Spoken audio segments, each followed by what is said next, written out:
Welcome back, Internet, to another episode of the nuts and Nuts and bolts of bolts. subscriptions. Of subscription e-commerce. It's the hardware of subscription e-commerce. Yeah, yeah. So what are we talking about today? I was thinking that we would. I read this pretty interesting. We'll call it statistic or prediction, which was, I thought, good food for thought for us. Which was that 75% of businesses that sell direct to consumer are expected to offer subscriptions by the year 2023. Mm-hmm. And so that was just like a really interesting number. And I think when I've told it to a few people and the reaction has never been, oh yeah, that makes sense. It's always been, oh wow, huh. And that got me going down this rabbit hole actually of using pipe candy and store leads to try to figure out what percentage of D2C brands today sell subscription, right? Yeah, I think my point of view, or not point of view, my perspective is warped because I'm so surrounded by subscription e-commerce I'm like, that's a low number. When in reality, Right. I'm sure it's not the majority. So yeah, I think it's the hot kind of business model. I don't think it works for every product and every business. Have you seen any where you feel like they have a subscription offering and it doesn't work? I'm trying to think. I had a conversation with a founder the other day, and I think I told you about it, where they expressed that their product is not a natural subscription. Like it's not a natural product that people would subscribe to, and the challenge is to some people buy once, and then some people will buy a subscription. Yeah. The people who buy the subscription ultimately are their most profitable customers, but part of what's unique about their business and their unique challenges is getting someone onto a subscription when maybe the product that you're selling isn't in of itself isn't a natural subscription product. Yeah, like natural replenishment is the obvious thing, right? Yeah. Food, that's why food and beverage is huge. Everyone's eating and drinking every single day. What were the other ones? Like makeup and bathroom supplies, pretty much anything you can get on Subscribe and Save. Dog with diapers. Amazon. Dog diapers is what I pay for. I was going to say any kind of diapers, but yes, dog Right. diapers No, too. I'm thinking dog diapers. Yeah. Love our dog diapers. No, so what? I mean, what kind of subscription is not a natural one? Is it like shoes? How often do you need to get new shoes? Would you get a subscription? That doesn't make a lot of sense. Right. But Well, maybe there's collectors I could see actually would subscribe to early access. So maybe it's an access subscription, not the actual product or something like that. yeah, I think I've read there's in the rabbit hole they went down. I read that there's 4 categories of subscriptions. Let's see if I can remember them off the top of my head. There's replenishment. There is access. There is. I think my headphones just. I'm trying to remember. Replenishment, access. So it's like Amazon Prime, it's food and beverage, it's Membership. Yeah. Membership would be like, you get like Costco. 10% off all of your purchases. You get early access. So Italics Marketplace is a good example of that. Let me see if I can And then actually go a to my fourth. notes. Yeah. Oh, so what I read was there's replenishment subscriptions, curation subscriptions, which is like box of the month, and then there's access subscriptions. So I was wrong. There are 3 categories. And what was interesting to me, I don't know how old this survey was, but it said that about a third of all subscriptions are replenishment, half of them are curation, and then the last 10% are access subscriptions. So like free shipping, early access to new products like Italic, store discounts. I'm sure there'll be more. Wait, so what's the streaming service? Is that access? That would be access. I think this was specifically talking about types of subscriptions for physical products. Yes, because that is also another. That is where I think I saw that there were other categories of subscriptions too, because that would be like media and streaming. Yeah, content in general. Yeah, Yeah. interesting. Yeah, I think it's interesting. The Amazon Prime type of model has come up a couple times recently, like just in terms of, it seems like something that even food and beverage, CPG in general, is trying to figure out how to layer that in, whether it's for literally Prime, like free shipping, or getting credits towards some sort of box or thing that you get every month. Like this idea of decoupling that kind of psychological pain of having to shell out physically money every time versus just something like $100 a month, and you can get a box of whatever, like a $130 value of a box. You can choose what's in it, that kind of a thing, and don't actually have to think about the total price. You just get it for free with your $100 a month subscription. Now, that was an example someone gave me the other day. That was really interesting. You know, just because I've heard this type of topic come up a couple times recently, I feel like it's something people are trying to crack, particularly when it comes to not just mimicking Prime, but trying to, I think, just create another revenue stream. Have you heard about any of those kinds of examples? Membership plus physical product? Yeah, I think Italic is the most obvious recent one because I signed up for it. Where like you get like we'll call it artificial discount on the products, which is really the Costco model. Where if you have a Costco account, or I think of even Soho House, where you pay a subscription for Soho House, a membership, and then you go in and everything's just overly expensive. So basically, you're paying money to have the luxury of going and spending even more money than you would at the pub next door. That's right. It's status. It's a status symbol there. I think that goes back to the we'll call it the membership model, where a lot of these brands, even like food and beverage, these modern brands are really, there's the community angle. And so it is about lifestyle and stuff. I don't know, what are some of your favorite subscriptions and how many do you think you have?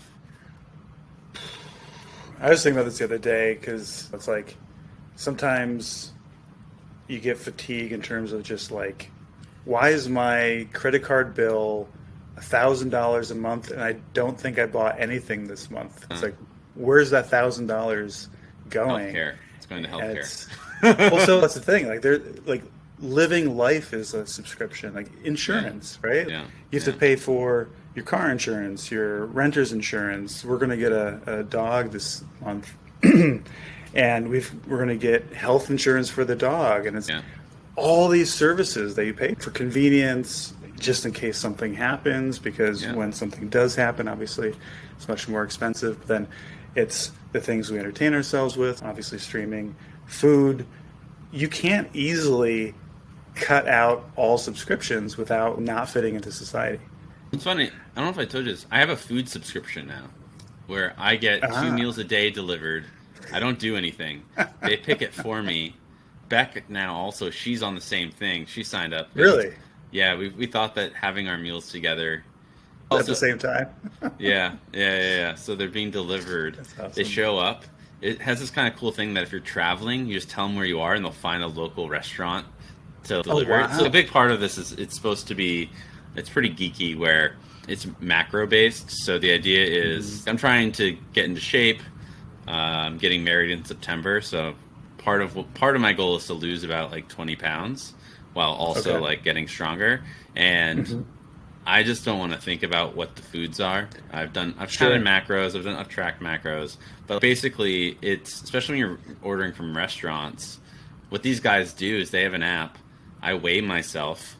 They have you weigh yourself every day, which, I mean, your water weight's going to adjust, but whatever. So I always understood that you should weigh yourself like the same time at the beginning of the morning, like once a week. Yeah. But regardless, the whole thing is you weigh yourself and they will send you food. And I have like very little input into what the food is. I just get surprised. I ended up emailing them and being like, no, it has to be like chicken shawarma-ish, or I'm like not going to be happy. And I would say there were some things you weren't happy with. Man, like I had this like really shitty salad. It was just like it had like tons of things that I don't like beets and was it legumes? I don't know how to pronounce that. Legumes, yeah. So you're saying like They purely went off of your calorie amount Yeah. that you want, and then didn't really take into account what you actually Your food like, and then preference. you had to let them know. And part of their marketing was like, these aren't going to be the most delicious meals in the world, but you'll hit your goals. And I was like, okay, okay. But at certain levels, if someone loves chicken, give them chicken. Don't force them to Right. eat something else. What they do is they have an API to Grubhub, as far as I can tell, and they programmatically are able to find meals based off, That's because smart. any chain has to Publish advertise. their yeah. So That's right. I think they're scraping Grubhub, and then they're using DoorDash to do delivery. So it's a Got it. smart idea. I'm a little bit scared by the food, and Rebecca had Well, a similar experience where she was like, uh, she was excited to eat and was hungry, and then like she got a meal, and she was just like, "What is this?" It did oh not. man. The thing is, if you're saying that it's based off the calories that are published by chains, then you're Yeah. only eating at chains, and then the chances of you eating at a chain that's good, it's not necessarily bad chance, but like it's a chain. I'm eating from a great one. Like they finally found a hummus and shawarma. Hummus and pita or something. Yeah, hummus and shawarma, or hummus and pita with pita, hummus and pita shawarma that I dig. Yeah. But it took a few tries, Yeah. and I don't know. It's an Now, interesting idea. now you've told them what you like, so now you're in a good place. Yeah. So now I still get the same thing every day. I might be one of their only customers to get the same thing every day. But You've also been known to get the same thing every day, no matter. well, that's the if it's funny is I service just or went yourself. from I was already getting a chicken shawarma from a place every Yeah. single day, but they wouldn't. So I why are asked you them paying to that? order that? No, I tried to, but I wasn't losing weight. That's why I'm paying them, because like Oh, I dinner see, was the I one see. thing I hadn't figured out. You regulate. You Yeah. helped me regulate, and then based off of the feedback loop, they were adjusting what they give me, like the portions and stuff. But It's interesting. It's interesting Yeah. too because they're combining a bunch of APIs and who knows what just to coordinate for you in an automated Yeah. way. That's interesting. It's automating your life. I mean, for people who know you, you've automated your life in many more ways than others do, and I'm sure we'll get into that sometime. But I think that's also going back to subscriptions. Is really people are slowly acclimating to the automated lifestyle, right? There's the traditional stuff like I was talking about with insurance that's automatic and you kind of just have to have.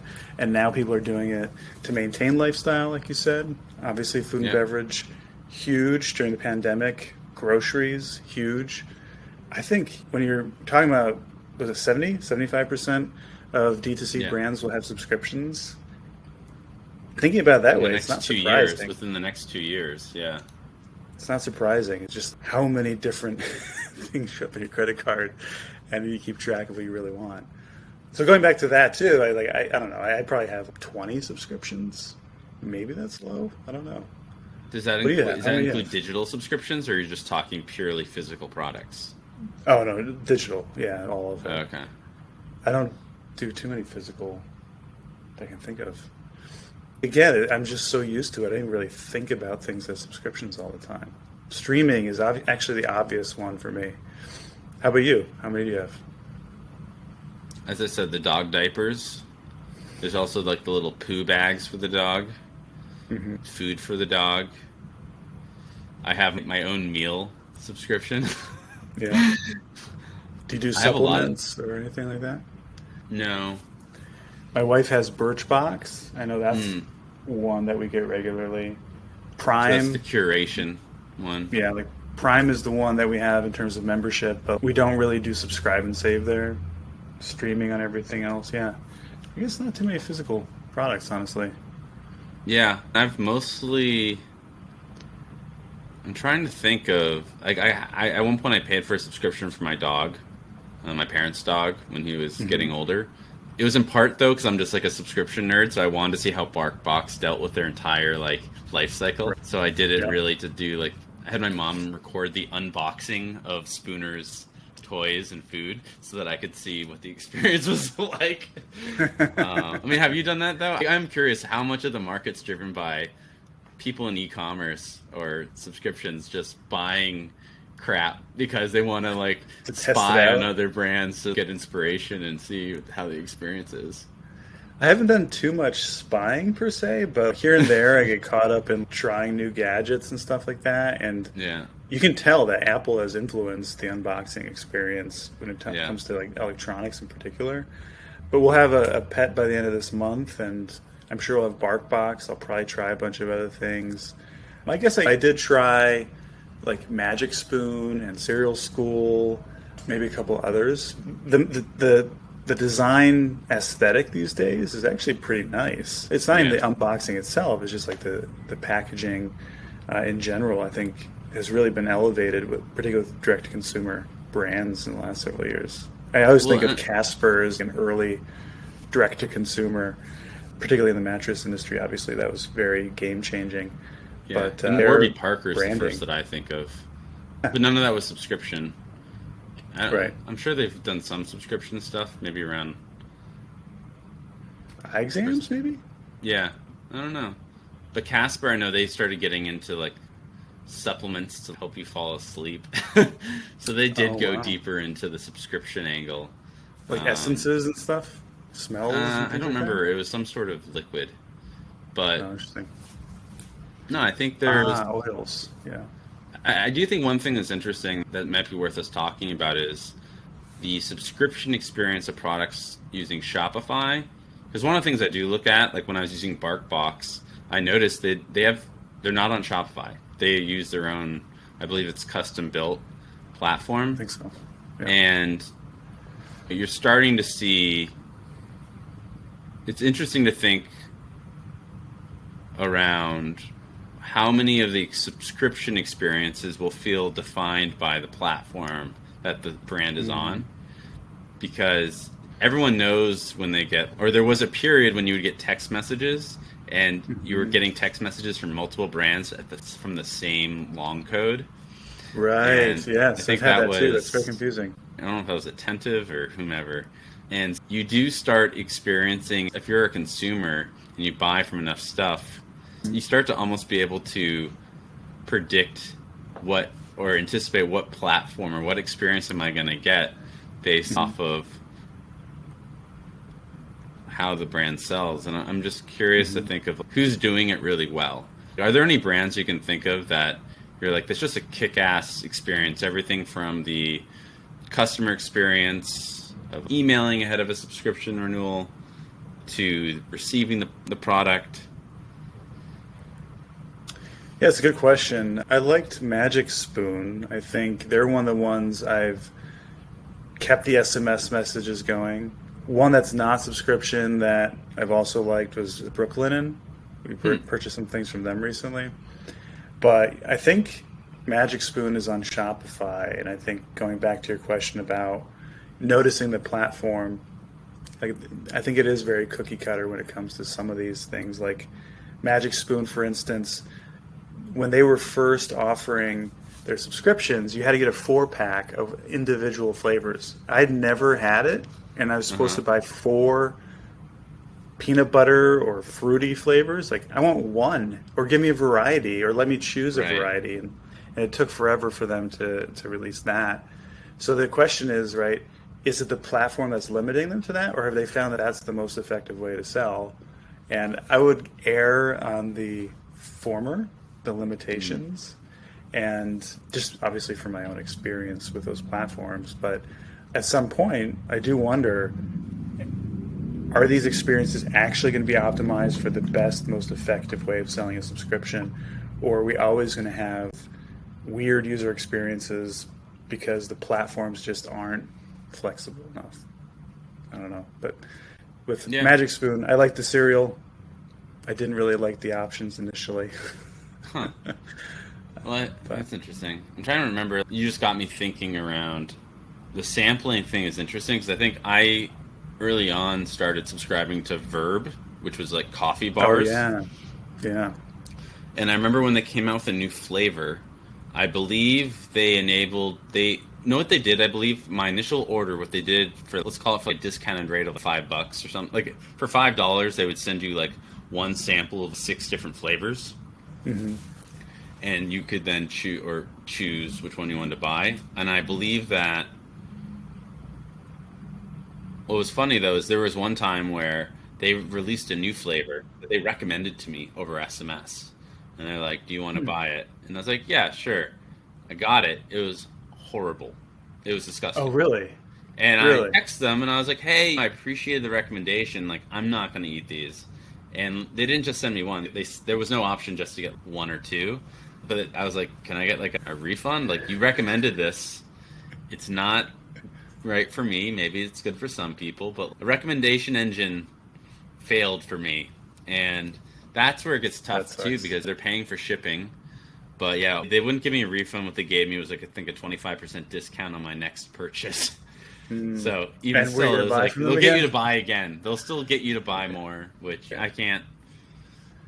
I think that if it was Zappos would be like, "Oh, just mail back the shoes," or Amazon would be like, "Mail it back." Yeah. I think there's another thing too that it's a little related to the 4 boxes of cereal that I had to buy with Magic Spoon is like the volume we have to get a lot of times because sometimes that volume is based on trying to make everything cost effective from the merchant perspective. I bought, and maybe I just bought more than I needed to, I don't know, but I also tried Cereal School. Hmm. And when I got that order, it came with 84 bags of cereal. I was like, what? And it was like pre-portioned bags of Yeah. cereal that were like small, not like massive bags, but it was just bizarre to count the number of bags. I just got 84 bags of cereal when I just wanted to try it. So it's like, okay, is this such a large order because it's more cost effective for them, or is it because customers want to buy this much at once when they've never tried it before? Or is it Again, the I'm guessing the tools? former. Yeah. And I think that's we're getting close to our 25 minutes of talking. I know one of the things is we're going to try to keep these short and sweet for our infinite Budding audience. audience. Yeah. But I do think that one thing, maybe we each can give like a recommendation or a thought based off of how we think about subscriptions and how we even think about improving subscriptions, because that's been the recurring theme for both you and I over the years is Mhm. like obsessing around both the customer experience and nerding out on how our experiences, like how do you provide a great experience from both as a consumer of the product as well as a great experience for the brand who's trying to like deliver a good customer experience. Let's say one Mhm. thing that I do would be like is buying. I think I actually got this. You recommended this to me the other day, which was buying gifts for other people of Mhm. a subscription.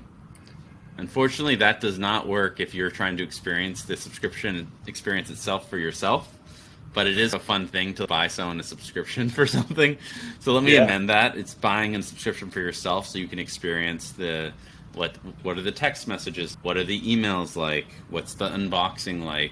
One thing that's really interesting that I know you and I nerded out on even the other day was we intentionally canceled on a subscription to see if they would try to like get us to what was the upgrade downgrade flow going to be like, Experience. and they Yeah. didn't do anything. They just let us cancel, and they didn't even ask like why are you canceling.